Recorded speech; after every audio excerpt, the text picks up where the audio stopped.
Et le prix.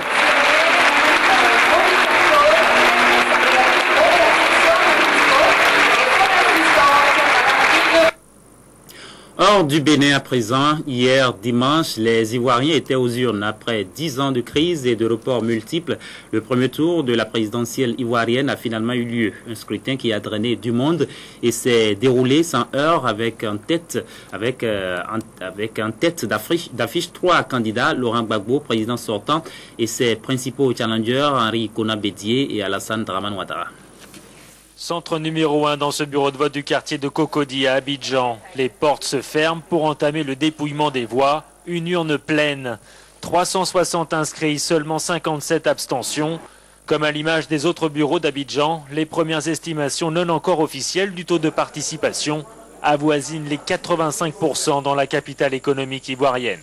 Les noms des candidats défilent sous l'œil des représentants des partis politiques dans la plus grande transparence. Plus tôt dans la matinée, c'est dans la même sérénité que s'était ouverte cette élection présidentielle, censée tourner la page d'une décennie de crise politique et militaire. C'est signe de nouvelle vie, pour nous, c'est une nouvelle vie. On part à zéro pour que tout soit vraiment dans les normes. Pour s'offrir cette nouvelle vie, les Ivoiriens ont répondu présents partout dans le pays, y compris dans le nord, contrôlé par les ex-rebelles des forces nouvelles. De l'enthousiasme donc, malgré les retards et la désorganisation dans de nombreux bureaux. 14 candidats en lice, parmi eux les 3 ténors, Henri Konan Bédié, le doyen, à l'âge de 76 ans. Puis Alassane Ouattara, ancien Premier ministre. Et bien sûr Laurent Gbagbo, le président sortant. Près de 6 millions d'électeurs pour les départager.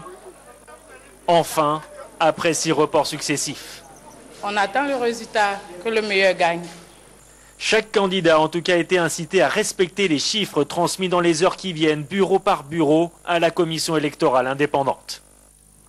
D'une présidentielle à une autre au Brésil, ce sont des larmes de joie qui se voyaient hier soir dans les yeux des femmes à l'annonce du verdict de l'élection présidentielle. Et pour la première fois dans l'histoire de ce pays, une femme est élue présidente de la République. Son nom, Dilma Rousseff. Nous avons une femme présidente du Brésil. Les partisans de Dilma Rousseff rassemblés au cœur de Brasilia laissent éclater leur joie. La victoire est massive pour le Parti des travailleurs. Pour les femmes brésiliennes, piliers d'une société conservatrice, le jour est historique. Elles n'en reviennent pas et hurlent leur bonheur.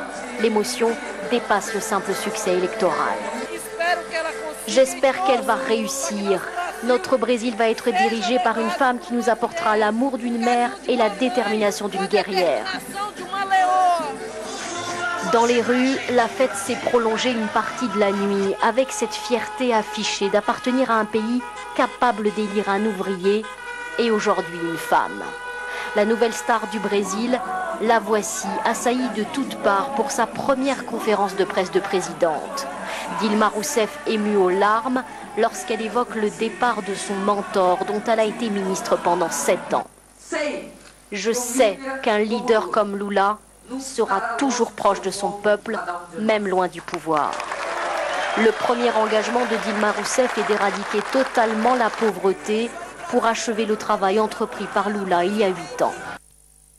Dilma Rousseff prendra officiellement les rênes du pays le 1er janvier des mains de Lula da Silva. 44 morts et 57 blessés dans une église de Bagdad, c'est le bilan d'une prise d'otage signée Al-Qaïda et qui a tourné au carnage.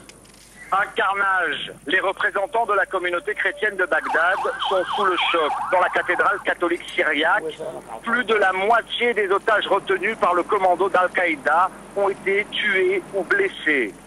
À la veille de la Toussaint, il y avait beaucoup de fidèles à l'office. L'assaut combiné des militaires irakiens et des forces spéciales américaines a été sanglant. 5 des 6 preneurs d'otages, des hommes d'Al-Qaïda, auraient été tués. Ce matin, Bagdad est en état d'alerte.